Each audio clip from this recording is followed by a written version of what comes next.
নমস্কার, আমি পাপিয়া। তোমরা দেখছো পাপিয়ার গল্পকথা। প্রতিদিনের জীবনের খুঁটিনাটি গল্প, হাসি, আনন্দ আর একটু ভালো লাগা নিয়ে চলো আজকের গল্পটা শুরু করা যাক। এখন সন্ধ্যা হয়ে গেছে, আমি ফ্রেশ হয়ে এখন যাচ্ছি ঠাকুর ঘর।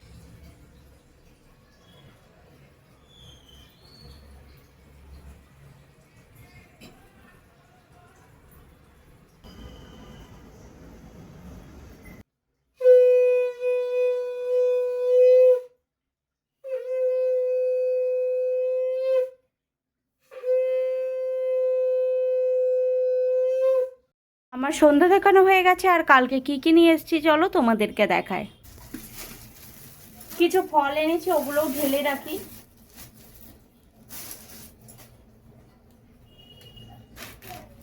নারকেলটাও,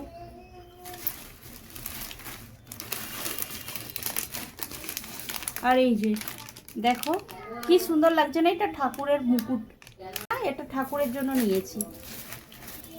এই যে ঠাকুরের বস্ত্র, ঠাকুরের হারমালা,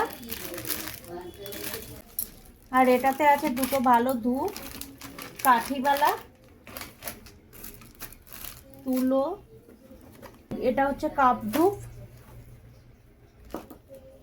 প্রদীপ, আর এই যে চালের গুঁড়ি। মোদকের জন্য আমি এই চালের গুঁড়িটাও নিয়েছি। আমাদের সন্ধ্যা দেখানো হয়ে গেছে, চলো সন্ধ্যার জলখাবারটা খেয়ে নিই।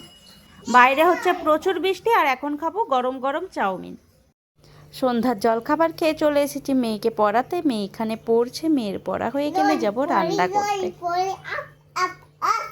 মেয়েকে পড়ানো হয়ে গেছে, রাতের রান্না বান্নাও সেরে নিয়েছি।